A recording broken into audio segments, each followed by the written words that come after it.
ஐந்து கரத்தனை ஆனை முகத்தினை இந்தின் இளம்பரை போலும் ஏற்றனை நந்தி மகந்தனை ஞான குழந்தனை குந்தியில் வைத்தடி போற்றுகின்றனே. தென்னாடுடைய சிவனை போற்றி எந்நாட்டவர்க்கும் இறைவா போற்றி. இன்றைய பதிவில் நாம் பார்க்கவிருக்கும் நட்சத்திரம் மிக ஒரு அற்புதமான ஒரு நட்சத்திரம், உத்திராட நட்சத்திரம். இது குரு வீட்டில் உள்ள சூரியனுடைய ஒரு நட்சத்திரம். சரி, இப்போ குருங்கிறது என்ன? எதையுமே தீர்க்கக்கூடிய ஒரு அமைப்பு. ஒரு பிரச்சனை வருது அப்படின்னா குருக்கிட்ட போனால் அதுக்கு சொல்யூஷன் கிடைக்கும் அப்படின்னு எல்லாத்துக்கும் தெரியும். அப்போ தீர்க்கமான ஒரு நன்மை செய்யக்கூடியது அப்படின்னு யாருன்னு பார்த்தீங்கன்னா குரு. ரெண்டாவது, பொருளாதாரத்தை குறிக்கக்கூடியது யார் அப்படின்னு பார்த்தீங்கன்னா குரு. ஆன்மீகத்தில் ஒரு ஒரு வழிகாட்டி அப்படின்னு பார்த்தீங்கன்னா, ஒரு செயலுக்கு வழிகாட்டி அப்படின்னு பார்த்தீங்கன்னா முன்னோடி யார் அப்படின்னு பார்த்தீங்கன்னா குரு. இது குருவினுடைய அமைப்பு. அடுத்தது இது இதனுடைய அமைப்பு பார்த்தீங்கன்னா உபய வீடு. அடுத்தது பார்த்தீங்கன்னா இந்த நட்சத்திரம் உத்திராடம். அப்போ உத்தி அப்படிங்கிறது என்னன்னா ஒரு நிகழ்வை சந்திக்கக்கூடிய இடம். உத்தி. ராடம் அப்படிங்கிறது என்னன்னா அந்த ராடம் அப்படிங்கிறது என்னன்னா பயணப்பட்டு அதாவது பயணப்படுவதற்கு. இப்போ ஒரு குதிரை ஓடுது அப்படின்னா அந்த குதிரை தன்னுடைய கால் ஓடும்போதே பாதிப்படக்கூடியது. அப்போ அதுக்கு என்ன பண்ணுறாங்க, அதுக்கு அடியில் ஒரு அந்த குதிகாலில் ராடம் அப்படின்றது போடுறாங்க. அப்போ அந்த அமைப்பு என்ன பண்ணுதுன்னா தொடர்ந்து பயணிக்கக்கூடிய ஒரு அமைப்பை சொல்லக்கூடியது அந்த ராடம். அப்போ உத்தி அப்படிங்கிறது என்னன்னா பயணத்தை செய்யக்கூடியது. உத்தி அதாவது யோசனை செய்து, அதாவது உத்தி அப்படிங்கிறது என்னன்னா யோசனை செய்து வைக்கக்கூடியதுன்னு யுத்தி. உத்தி இல்லை, அதுக்கு பேரு யுத்தி. அப்போ யுத்தியை செய்து, அப்போ குரு என்ன பண்ணுவாரு, இப்படித்தான் போகணும், இப்படித்தான் செய்யணும், இப்படித்தான் இருக்கணும் அப்படிங்கிறத. அந்த தனுசு ராசினுடைய சிம்பிள் எப்படி இருக்கு, அது குதிரை இல்லையா? அந்த குதிரைக்கு லாடம் கட்டியிருப்பாங்க. ரெண்டாவது இன்னொன்னா அதுக்கு சேனை பூட்டியிருப்பாங்க. இப்படித்தான் போகணும் அப்படிங்கிறத அந்த சேனை முன்னாடி கட்டியிருப்பாங்க அந்த கண்ணுக்கு பக்கத்தில். இல்லைன்னா அது பலவாரா போயிடும், அந்த குதிரை இலக்கு நோக்கி போவாது. அப்ப சூரியன் என்னங்கிறதுன்னா நம்ம பொதுவாக என்னன்னா அரசாங்கம் அப்படின்னு சொல்றோம், ஆளுமை நிறைந்தவர்கள்னு சொல்றோம், வழி நடத்தக்கூடியவர்கள் அப்படின்னு சொல்றோம், பொருளாதாரத்தை குறிக்கக்கூடியவர்கள்னு சொல்றோம். அப்ப இது எல்லாமே சூரியனுடைய காரத்துவம். அப்ப இதுக்கு எல்லாமே இவங்க என்னன்னா பொருளாதாரத்தை பற்றி பேசக்கூடியவர்கள். ஒரு மிகப்பெரிய ஒரு இயக்கத்தை நோக்கி ஒரு ஒரு ஒரு பயணத்தை, ஒரு இயக்கத்தை வழி நடத்தக்கூடிய ஒரு அமைப்பாக இருப்பாங்க. ஒரு ஆர்கனைசர், ஒரு ஒரு ஒரு ஒரு கூட்டத்தை வழிநடத்தக்கூடிய ஒரு அமைப்பு, அல்லது ஒரு சங்கத்தை வழிநடத்தக்கூடிய அமைப்பு, அல்லது ஒரு நாட்டை வழிநடத்தக்கூடிய அமைப்பு. இந்த மாதிரி அமைப்புக்கு இந்த உத்திராட நட்சத்திரம் ஒரு தலைமை தாங்கும். அதாவது முதன்மை அப்படிங்கிறத சொல்லக்கூடியது இந்த உத்திராட நட்சத்திரம். அப்போ இதனுடைய மிருகம் அப்படின்னு பார்த்தீங்கன்னா நமக்கு மலட்டு பசு அப்படின்னு சொல்கிறாங்க. அடுத்தது பட்சி அப்படின்னு பார்த்தீங்கன்னா வலியன் பட்சி. இதனுடைய விருட்சம் அப்படின்னு பார்த்தீங்கன்னா பலாமரம். இதனுடைய தேவதை அப்படின்னு பார்த்தீங்கன்னா விஷ்டி தேவாஷ் அப்படிங்கிறது இதனுடைய தேவதை. அப்போ இதெல்லாம் என்னன்னா நன்மையின் பொருட்டு செய்யக்கூடிய ஒரு தேவதை. எல்லாத்துக்கும் நன்மையே மட்டும் செய்யக்கூடிய ஒரு அமைப்பு சொல்லக்கூடியது தான் இந்த அதிதேவதை. இந்த அதிதேவதனுடைய பேரெல்லாம் எங்க நீங்க கேட்கவே இல்லை சார், இதெல்லாம் எனக்கு தெரியவே இல்லை, நீங்க எதை சொல்றீங்க அப்படின்னு சொன்னீங்கன்னா, இதெல்லாம் ருத்ரனுடைய அம்சங்கள், ருத்ரனுடைய 11 அம்சங்கள்ல வரக்கூடிய பெயர்கள். அப்போ இது சூரியனுடைய நட்சத்திரங்கிறதுனால அந்த சூரியனுக்கு வரக்கூடிய 11 அந்த சிவனுடைய ருத்ரனுடைய 11 பேர்கள் இருக்கு. அதுல வரக்கூடியது தான் இது. இது எல்லாத்துக்கும் நன்மை செய்யக்கூடிய ஒரு அமைப்பை கொண்டதாக கருதப்படுகிற ஒரு அம்சம். அப்போ இதனுடைய இருப்பிடம் அப்படின்னு பார்த்தீங்கன்னா, இப்போ இந்த உத்திராட நட்சத்திரம் நமக்கு தெரியும், எல்லாருமே பிள்ளையார் பிறந்த நட்சத்திரம் அப்படின்னு சொல்லப்படுகிறது. அப்போ இதனுடைய உச்சி முதல்ல, அடுத்தது மங்களம், அடுத்தது விநாயகர், ஊர் எல்லை, அடிமை தொழில், ஒரு காணி நிலம், சப்பாத்தி, தையல் மிஷின், வாஷிங் மிஷின், முதலை, கீரி, ஓமக்குச்சி, உச்சி பிள்ளையார், கொழுக்கட்டை, மூத்த மகன். இது எல்லாமே வந்து இந்த காரத்துவங்கள் அப்படின்னு சொல்லப்படுகிறது. அப்போ இந்த நட்சத்திரம் குரு வீட்டில் ஒரு பாதமும் 3 பாதம் எங்க இருக்கு அப்படின்னு பார்த்தீங்கன்னா சனியினுடைய வீட்டில் மகரத்தில் இருக்கு. ஸோ 2 ராசியை இணைக்கக்கூடிய ஒரு நட்சத்திரம் இந்த உத்திராட நட்சத்திரம். அப்போ இந்த குருவினுடைய வீட்டில் இருக்கக்கூடியதுனால குருவினுடைய பண்பையும் இந்த சூரியனுடைய நட்சத்திரத்துக்கு இருக்கும். சனியினுடைய அந்த வீட்டில் அதனுடைய அமைப்பு பார்த்தீங்க அப்படின்னா உங்களுக்கு மானினுடைய தலை, மீனினுடைய வால், இந்த 2 அமைப்பும் சேர்ந்த ஒரு அமைப்பு இருக்கும். அப்போ இதில் பார்த்தீங்க அப்படின்னா முதலினுடைய வால்னு சொல்லப்படுகிறது. அப்போ ஒரு சில நேரத்தில் வந்து இது கர்மாவில் போய் மாட்டிக்கிறதுக்கான வாய்ப்பு உண்டு. ஏன்னா சூரியனுடைய நட்சத்திரம் சனியினுடைய வீடு, அப்போ பிள்ளையினுடைய வீட்டில் அப்பனுடைய நட்சத்திரம் அப்படிங்கிற மாதிரி வச்சுக்கலாம். அப்போ இங்கே என்ன இருக்கான், இவங்க வந்து அப்பா மகனுக்குள்ள கண்டிப்பாக வந்து பிரிவினை, வாக்குவாதம், இதெல்லாம் வந்து அப்பனோடு தந்தையோடு இணங்கி போகாத ஒரு சூழ்நிலை, செய்தொழிலில் வந்து வருமானம் வராத பிரச்சனை, இந்த மாதிரிலாம் வந்து இந்த நட்சத்திரத்துக்கு ஒரு கான்ட்ரவர்சியான ஒரு சில நேரத்தில் அமைப்பு இருக்கிறதுக்கான வாய்ப்புகள் உண்டு. அடுத்தது வந்து போக வேண்டிய இலக்கை நோக்கி போகாமல் வேற ஒரு இடத்துல போய் நின்று மாட்டிக்கிறது. ஏன்னா பிள்ளையார் என்ன செய்கிறாரு, ஒரு விஷயத்தை வந்து மாற்றி அமைக்கிறார். அந்த ஒரு விஷயத்தை மாற்றி அமைக்கக்கூடியது யார் அப்படின்னு பார்த்தீங்கன்னா பிள்ளையார். அவருடைய விநாயகரனுடைய அந்த வரலாற்றை நீங்கள் பார்த்தீங்கன்னா முதல்ல எப்படி இருக்காரு அப்படின்னு பார்த்தீங்கன்னா முதல்ல வந்து அந்த ஞான பழத்தை கொடுக்கும்போது என்ன ஆகுது, அவர் வந்து சுற்றி வாங்கிக்கிறாரு. ஆனால் வந்து தன்னுடைய தம்பிக்கு அது கிடைக்காதனால அவர் கோவச்சுட்டு போகிறார். அப்போ கண்டிப்பாக வந்து அண்ணன் தம்பிக்குள்ளே கண்டிப்பாக இந்த நட்சத்திரக்காரங்களுக்கு வாக்குவாதம், பிரச்சனைகள் கண்டிப்பாக உருவாகக்கூடிய அமைப்பு இருக்கும். தாய் தந்தையர் இவங்களுக்கு சப்போர்ட் இருந்தால் கூட இவங்க அதனால் வந்து இவங்களுக்கு மிகப்பெரிய ஒரு கர்மா வரக்கூடிய ஒரு அமைப்பு இருக்கு. அதே போல் வந்து ஆற்றல் மிக அதிகமாக கொண்ட ஒரு நட்சத்திரம். ஏன்னா இந்த நட்சத்திரம் தான் வரும்போதுன்னா ரத சப்தமி, பானு சப்தமி அப்படிலாம் சொல்கிறாங்களே, அந்த ரத சப்தமி வரத அன்னைக்கு இந்த உத்திராட நட்சத்திரத்துலலாம் ஒவ்வொரு வருஷமும் வரும். அப்போ ரதத்தில் வந்து சூரிய பகவான் அப்போ தான் வந்து நாட்டு மக்களுக்காக நல்லது செய்யக்கூடிய ஒரு நாளாக, தன்னுடைய ஆற்றலை வெளிப்படுத்தக்கூடிய ஒரு நாளாக அறிவிக்கக்கூடியது இந்த நட்சத்திரத்தில். அப்போ என்னன்னா இவங்க வந்து ஊருக்கெல்லாம் வந்து தானம் பண்ணிடுவாங்க, தாங்கிட்ட இருக்குதோ இல்லையோ, ஆனால் மற்றவங்களுக்கு தானம் பண்ணக்கூடிய ஒரு அமைப்பு இவங்ககிட்ட கொஞ்சம் அதிகமாக இருக்கும். அதாவது வீட்டுக்கு ஒருத்தர் விருந்தாளியாக வந்தாங்கன்னா கூட, ஒரு 4-5 பேர் வீட்டுக்கு விருந்தாளியாக வந்துட்டாங்கன்னா கூட இவங்கள பரிமாற சொன்னாங்க அப்படின்னா வீட்டில் இருக்கிறவங்களுக்கு வந்து இருக்குதா இல்லையான்லாம் வச்சிருந்து பொறுமை பார்க்க மாட்டாங்க. அவங்களுக்கு வாரி வழங்கும் ஒரு குணம் கொண்டவர்களாக இருப்பார்கள். இந்த மாதிரி தான் இந்த நட்சத்திரத்தினுடைய கேரக்டர் இருக்கும். அதே போல் பார்த்தீங்கன்னா எல்லா நட்சத்திரங்களுக்கும் வந்து மிருகங்கள் வந்து அதுக்கு இணையான ஒரு மிருகம் இருக்கு. இப்போ வந்து உதாரணத்துக்கு நீங்கள் வச்சிங்க அப்படின்னா சித்திரை நட்சத்திரமும் விசாக நட்சத்திரமும் பார்த்தீங்கன்னா ஆண் புலி, பெண் புலி அப்படின்னு அதுக்கு இணையாக இருக்குது.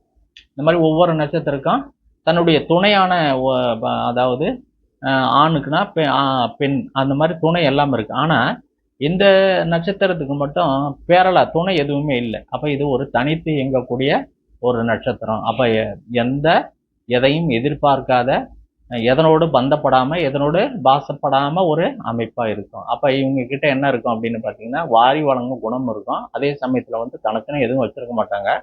ஆனால் அதிகமாகவும் சம்பாதிக்கக்கூடிய ஒரு அமைப்பு இவங்களுக்கு கண்டிப்பாக உண்டு அப்படின்னு சொல்லலாம்.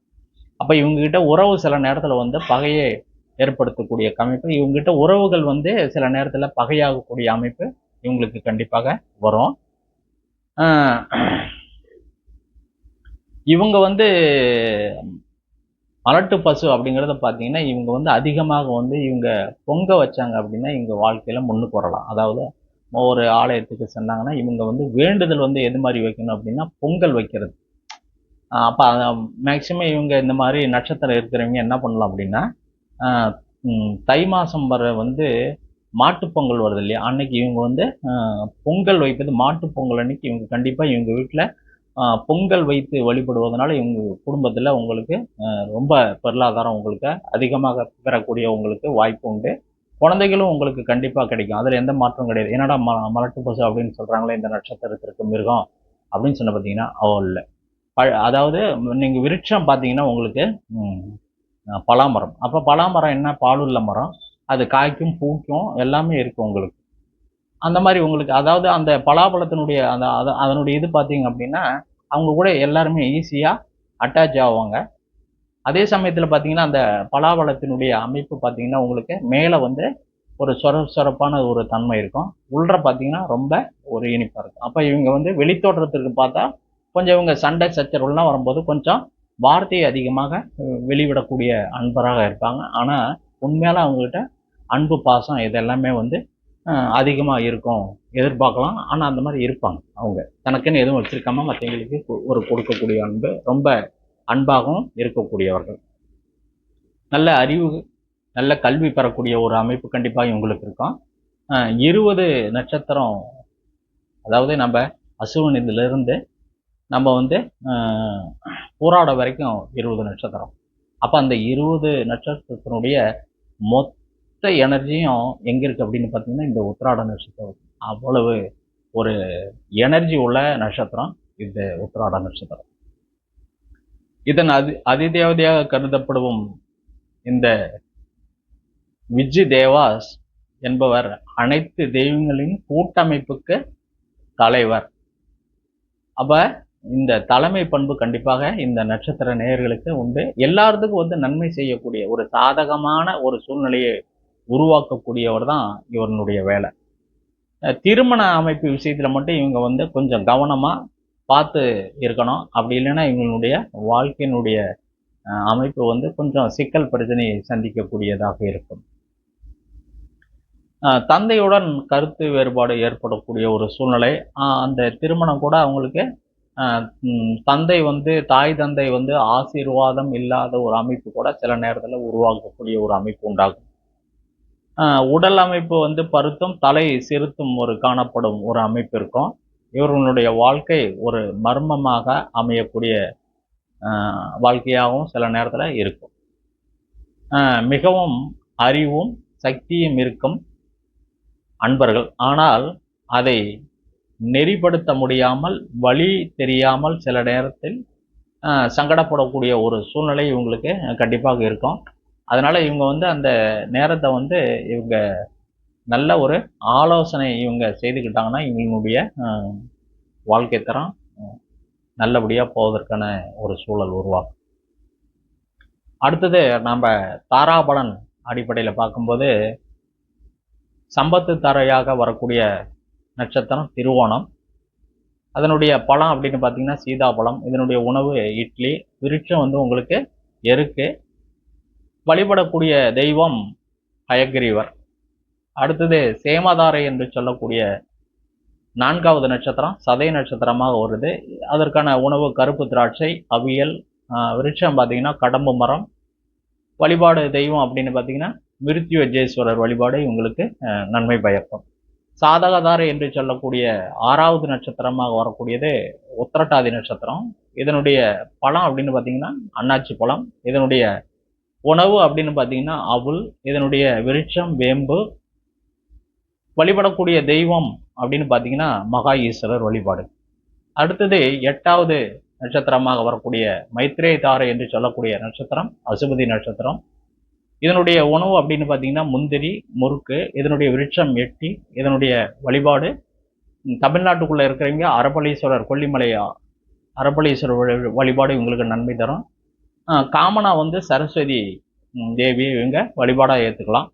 அடுத்ததாக பரம மைத்திரேய தாரையாக வரக்கூடியது பரணி நட்சத்திரம். அதற்கான பழம் அப்படின்னு பார்த்தீங்கன்னா நெல்லி. அப்பம் உணவு. விருட்சம் வந்து நெல்லி மரம். வழிபாடு துர்க்கை வழிபாடு நன்மை தரும். அடுத்தது சமுதாய தாரை என்று சொல்லக்கூடிய 11வது நட்சத்திரம் ரோகிணி நட்சத்திரமாக வருது. அப்போ இவங்க நாவல் பழத்தை வந்து உணவாக எடுத்துக்கொள்ளலாம். ஜிலேபி இவங்களுக்கு உணவு. பால்கோவா. மரம் என்று சொல்லக்கூடிய விருட்சம் என்று சொல்லக்கூடியது நாவல் மரம். வழிபாடு கிருஷ்ண பகவான் வழிபாடு இவங்களுக்கு நன்மையை தரும். 13வது நட்சத்திரமாக வரக்கூடிய அந்த தாரை அதிக நன்மை தாரை என்று சொல்லக்கூடிய நட்சத்திரம் திருவாதிரை. இதற்கான உணவு அப்படின்னு பார்த்தீங்கன்னா வாழைப்பழம், பூ அப்படின்னு பார்த்தீங்கன்னா வில்வப்பூ, உணவு அப்படின்னு பார்த்தீங்கன்னா பொரி, விருட்சம் செங்கற்காலி, வழிபாடு நடராஜர் வழிபாடு. அடுத்தது பந்தம் சிறப்பு தாரை என்று சொல்லக்கூடிய 15வது நட்சத்திரம் பூச நட்சத்திரம். அப்போ இவங்க ஆப்பிள் விளாம்பழத்தை உணவாக எடுத்துக்கொள்ளலாம், பாயாசத்தையும் இவங்க எடுத்துக்கொள்ளலாம். வழிபாடு அரச மர வழிபாடு, விருட்சம் அரச மரம், வழிபாட்டு தெய்வம் சூரிய பகவான். அடுத்தது 20வது நட்சத்திரம் என்று சொல்லக்கூடிய சுபதாரை அப்படிங்கிறது ஹஸ்த நட்சத்திரம். இதனுடைய பழம் அப்படின்னு பார்த்தீங்கன்னா உங்களுக்கு ஆரஞ்சு பழம், தேன்கூடு. இதனுடைய விருட்சம் அத்தி மரம், வழிபாட்டு தெய்வம் காயத்ரி. அடுத்தது 24வது நட்சத்திரம் பிரபல்ய யோகத்தாரை அனுச நட்சத்திரம். இதற்கான பழம் அப்படின்னு பார்த்தீங்கன்னா உங்களுக்கு சப்போட்டா, நொங்கு இதையும் எடுத்துக்கலாம். பாசாந்தி. விருட்சம் உங்களுக்கு மகிழ மரம், வழிபாட்டு தெய்வம் உங்களுக்கு லட்சுமி நரசிம்மர். அடுத்ததா அபிஷேகத்தாரை அப்படின்னு பார்த்தீங்கன்னா போராட நட்சத்திரம். இதற்கான உணவு வெள்ளரி, காளான், பேரீச்சை. விருட்சம் மஞ்சி மரம், வழிபாட்டு தெய்வம் ஜம்புகேஸ்வரர் வழிபாடு இவங்களுக்கு இந்த நட்சத்திர நேயர்களுக்கு வரும். அடுத்தது வதை, வைநாசிகம், வேதை. இந்த முடக்கு நட்சத்திரம் எந்த நட்சத்திரமாக வருது அப்படின்னு பார்த்தீங்கன்னா முடக்கு நட்சத்திரமாக வரக்கூடியது கேட்டை, வதை நட்சத்திரமாக வரக்கூடியது ரேவதி, வைநாசிக நட்சத்திரமாக வரக்கூடியது சுவாதி, வேதை நட்சத்திரமாக வரக்கூடியது புனர்பூசம். அப்போ இந்த நட்சத்திரங்களில் நீங்கள் எந்த ஆலய வழிபாடும், எந்த சுபகாரியங்களும், எந்த பயணங்களும் செய்வது தவிர்க்க வேண்டி மற்ற நாட்களில் நீங்கள் எந்த ஆலயத்திற்கு சென்று வழிபடுவதும் நீங்கள் நல்ல செயல்களை செய்வதை எடுத்துக்காங்க. இந்த நட்சத்திரங்களில் எந்த காரியத்தையும் நீங்கள் செய்யாமல் இருப்பது உங்களுக்கு நன்மையை தரும். சரி, இப்போ இந்த சுபதாரையை அதில் உள்ள உணவுகள், மலர்கள், அடுத்தது பார்த்தீங்கன்னா விருட்சம், அடுத்தது வழிபாட்டு தெய்வம், இதையெல்லாம் கம்பைன் பண்ணி ஒன்று சேர்த்து எப்படி அந்த வழிபாட்டு முறைகளை நெய்வேத்தியம் எப்படி என்னங்கிறத ஒன்றா சேர்த்து நம்ம ஒரு கன்க்ளூஷனாக ஒரு முடிவெடுத்து எப்படி செய்யலாம் அப்படின்னு பார்த்தீங்கன்னா, முதல்ல ஆவணி மாதம் நடைபெறும் ஓணம் பண்டிகை கொண்டாடுவது, அன்று மற்றவங்களுக்கு பரிசு தருவது. இப்போ இந்த ஓணம் பண்டிகை யார் கொண்டாடுவாங்க அப்படின்னு பார்த்தீங்கன்னா நமக்கு தெரியும். அதாவது கேரள மாநிலத்தில் உள்ள அன்பர்கள் தான் சேர நாட்டு அன்பர்கள் தான் இந்த ஓணம் பண்டிகையை ரொம்ப விமர்சையாக கொண்டாடப்படுகிறார்கள். அதே போல் அந்த நாட்டிலிருந்து, அந்த மாநிலத்திலிருந்து இங்கு இருக்கும் அந்த கேரளாவை சேர்ந்த அன்பர்களுக்கு கொண்டாடும் போது நாம் அவங்களுக்கு ஏதாவது ஒரு ரூபத்தில் அவங்களுக்கு உதவி செய்வது, அந்த நிகழ்ச்சியில் அவங்களும் இந்த நட்சத்திர நேயர்களும் பங்கு கொண்டு அவங்களுக்கு ஏதாவது ஒரு விதத்தில் அவங்களுக்கு ஒரு தானம், தர்மம் ஏதாவது அவங்களால முடிஞ்சதை என்ன செஞ்சாங்கன்னா அவங்களுக்கு நன்மையான ஒரு சில நல்ல விஷயங்கள் நடக்கிறதுக்கு வாய்ப்பு உண்டு. சதய நட்சத்திரம் மிருத்யுஜேஸ்வரர் வழிபாடு ஆரோக்கியத்தை மேன்மைப்படுத்தும். அடுத்தது உத்தரட்டாதி நட்சத்திரம் ஒரு நாளில் கோவில் உள்ள புகழ்பெற்ற ஈஸ்வர ஸ்தலத்தின், அதாவது அங்கே போய் அந்த ஸ்தலத்தில் உள்ள தெய்வ ஈஸ்வரனை வழிபாடு ரொம்ப ஒரு நன்மையான பலனை தரும். அதே போல் கரூரில் உள்ள பசுபதீஸ்வரர் ஆலய வழிபாடு இவங்களுக்கு உத்திரட்டாதி நட்சத்திரத்தை அன்னைக்கு சென்று வழிபடுவது எங்களுக்கு நன்மை தரும். பட்டீஸ்வரம் சென்று அங்குள்ள காமதேனுவின் மகள் பட்டியை வழிபடுவது இவங்களுக்கு ஒரு நன்மை தரும். ஏன்னா இந்த உத்திரட்டாதி நட்சத்திரம் என்னன்னா காமதேனுவை பற்றி குறிப்பிடக்கூடியது. இதனுடைய குழந்தைகள், அதாவது அதனுடைய குழந்தைகள் அப்படின்னு பார்த்தீங்கன்னா நந்தினி, பட்டி அதனுடைய குழந்தைகள். அந்த ஆலயங்களில் சென்று வழிபடுவது இவங்களுடைய நன்மையான ஒரு பலனை ஏற்படுவதற்கான வாய்ப்பு உண்டு. மாசி மகத்தை சிறப்பாக இவங்க வழிபாடு செய்வது, ஒவ்வொரு மக நட்சத்திரம் அன்று சிவாலயம் சென்று வழிபடுவது எங்களுக்கு நன்மையான ஒரு பலனை தரும். அதே போல் முருகன் ஆலயத்தில் இவங்க வந்து காவடி எடுத்தால் இவங்களுக்கு வந்து எல்லா பிரச்சனையும் வந்து ஈஸியாக அந்த பிரச்சனையை ஈஸியாக கடந்து போவதற்கான ஒரு சூழ்நிலையை கண்டிப்பாக உருவாக்கி தரும். வெண்பூசணி லேகியம் வந்து இவங்க சாப்பிட்டாங்கன்னா இவங்களுடைய தேக ஆரோக்கியம் ரொம்ப நல்லா இருக்கும். இவங்க வந்து காயத்ரி தேவி வழிபாடு செய்வது அல்லது காயத்ரி மந்திர ஜபம் செய்வது இவங்களுக்கு ஒரு நன்மையான ஒரு பலனை தரும். இவங்க வந்து இந்த ஜூஸ் அப்படிங்கிறதே பலரசம் அப்படின்னு பார்த்தீங்கன்னா இவங்க கொஞ்சம் ஆரஞ்சு பலரசத்தை இவங்க உணவாக எடுத்துக்கொள்ளுதல் இவங்களுக்கு ஒரு நன்மையான ஒரு பலனை தரும்.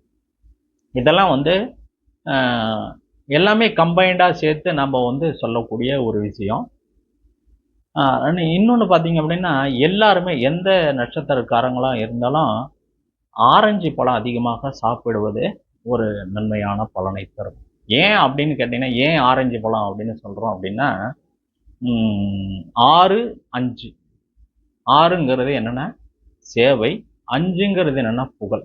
இப்போ இந்த பூமியில் நாம் பிறந்ததே எதற்காக அப்படின்னா நாம் மட்டும் சந்தோஷமாக இருக்கிறதில்ல, நம்மளை சார்ந்தவங்களுக்கு நம்ம ஒரு சந்தோஷத்தை தர வேண்டும் என்பது தான் இந்த பூமியில் நம்ம பிறந்திருக்கக்கூடிய நோக்கமே. அப்போ நாம் மட்டும் சந்தோஷமாக இருக்கிறதுல அர்த்தமே கிடையாது. அடுத்தவங்களே சந்தோஷம் எந்த அடிப்படையில், ஏதாவது ஒரு சேவை அடிப்படையில் தான் நம்ம மற்றவங்களை சந்தோஷப்படுத்த முடியும். அதனால் 6 5ங்கிறத நீங்கள் சந்தோஷப்படுத்துறீங்கன்னா கூட்டல், இது ரெண்டையும் கூட்டினீங்கன்னா என்ன வரும்? 11. என்ன வரும்? லாபம். வாழ்நாள் பூரா அது நம்ம நிற்கக்கூடியது தான் லாபம். லாபங்கிறது என்ன அப்படின்னா நீங்கள் ஒரு தொழில் செய்கிறீங்க, கடை வாங்கி செய்கிறீங்க, உங்கள் நேர காலத்தை வந்து எல்லாத்தையுமே பண்ணி அதுக்கு மேலே எல்லாத்தையும் தாண்டி உங்களுக்கு எந்த பிரச்சனையும் இல்லாமல் ஒன்று நிற்கிது பாருங்கள், அதுதான் வந்து லாபம். இப்போ லாபம் என்னென்னா எல்லாத்தையும் கடந்து நிற்பது தான் லாபம். அப்போ அந்த 6ம் 5ம் நீங்கள் வந்து கடன் அப்படின்னு வச்சுக்கலாம் 6, அல்லது சர்வீஸ்ன்னு வச்சுக்கலாம். 5ங்கிறது என்னென்னா உங்களுடைய புகழும் கௌரவமும், உங்களுடைய முன்வினை கர்மா அப்படின்னு 5ஆம் இடத்தை வச்சுக்கலாம். இதை எல்லாமே வந்து நீங்கள் ஒன்றா கூட்டி கழித்து எல்லாம் நீங்கள் பார்த்துட்டு கடைசியில் அது வந்ததுனா தான் உங்களுக்கு நிற்கும். இல்லைன்னா எதுவுமே நிற்கலை அப்படின்னா இதோட போயிடும். அப்போ 11 அப்படிங்கிறது கண்டிப்பாக வரும். அப்படின்னா எல்லா நட்சத்திர அன்பர்களும் ஆரஞ்சை வந்து பயன்படுத்துவது மிக ஒரு அற்புதமான பலன். சரி சார், இந்த ஆரஞ்சு பழத்தை நம்ம உணவாகவும் பயன்படுத்தலாம், அதே மாதிரி அந்த ஸ்டில்லை எப்படி வச்சுக்கலாம் அப்படின்னு பார்த்தீங்கன்னா ஆரஞ்சு பழத்தை அப்படியே 2ஆக பிரிஞ்ச மாதிரி ஒரு ஸ்டில் இருக்கும். அப்படியே அதை பிரித்த மாதிரி ஒரு ஸ்டில் இருக்கு. முழு பழத்தை அப்படியே இருக்கக்கூடாது, 2ஐயும் பிரித்த மாதிரி அப்படி ஒட்டி அப்படி 2ஆக பொழந்த மாதிரி இருக்கும் பாருங்க. அந்த மாதிரி ஒரு ஸ்டில்லை நீங்கள் எடுத்து வச்சு அப்பைக்கப்போ நீங்கள் வந்து பார்த்துக்கலாம். உங்கள் வீட்டில் மாட்டி வைப்பது எல்லாத்துக்கும் வந்து ஒரு நல்ல பலனை தரும் என்று கூறி இந்த சேனலை மேலும் வளர்ச்சி அடைய உங்களால் தான் செய்ய முடியும். ஏன்னா தானங்கிறது வந்து சப்போர்ட்டுங்கிறது வந்து பணத்தால் தான் இல்லை. இந்த மாதிரி இந்த சேனலை நீங்கள் ஒரு சப்ஸ்கிரைபர் செய்து கொண்டாலும் நீங்கள் வந்து ஒரு இயக்கத்துக்கு நீங்கள் ஒரு காரணமாக இருக்கிறீங்க, ஆதரவாக இருக்கிறீங்க அப்படின்னு சொல்லி நீங்களும் எனக்கு மேலும் மேலும் பல நல்ல வீடியோக்களை தொடர்ந்து இந்த சேனலை பயணப்படுவதற்கு உங்களுடைய உறுதுணையும் கண்டிப்பாக எனக்கு தேவை. எனவே இந்த சேனலை சப்ஸ்கிரைப் செய்து கொள்ளுங்கள். இந்த சப்ஸ்கிரைப் செய்வதனால உங்களுக்கு எந்த ஒரு எதுவும் கிடையாது உங்களுக்கு. அதனால் எதுவும் உங்களுக்கு தொந்தரவு எதுவும் கிடையாது. இதை நிறைய பார்க்கக்கூடிய நேயர்கள் வந்து பண்ணாமையே போகிறீங்க. நாங்கள் ஏன் அப்படி சொல்கிறோம் அப்படின்னா இதன் மூலயமா வந்து உங்களுக்கு மேலும் ஒரு நல்ல தகவல் உங்களுக்கு மட்டும் இல்லை, மேலும் நல்ல அடுத்தடுத்தவங்களுக்கும் இது போய் சேருவதற்கு நீங்களும் ஒரு உறுதுணையாக இருக்கிறீங்க. ஒரு ஒரு இயக்கத்தை வளர்த்துவதற்கு நீங்களும் ஒரு ஆதாரமாக இருக்கக்கூடிய ஒரு அன்பர்களாக இருக்கிறீர்கள் என்பதை மீண்டும் உங்களிடத்தில் சொல்லி மீண்டும் ஒரு முறை இந்த சேனலை சப்ஸ்கிரைப் செய்து கொள்ளுங்கள். மற்றவர்களுக்கு ஷேர் பண்ணுங்கள், லைக் பண்ணுங்கள். என்னுடைய பதிவுகள் எல்லாம் எப்படி இருக்குதுன்னு கமெண்ட் பண்ணுங்கள். நன்றி, வணக்கம்.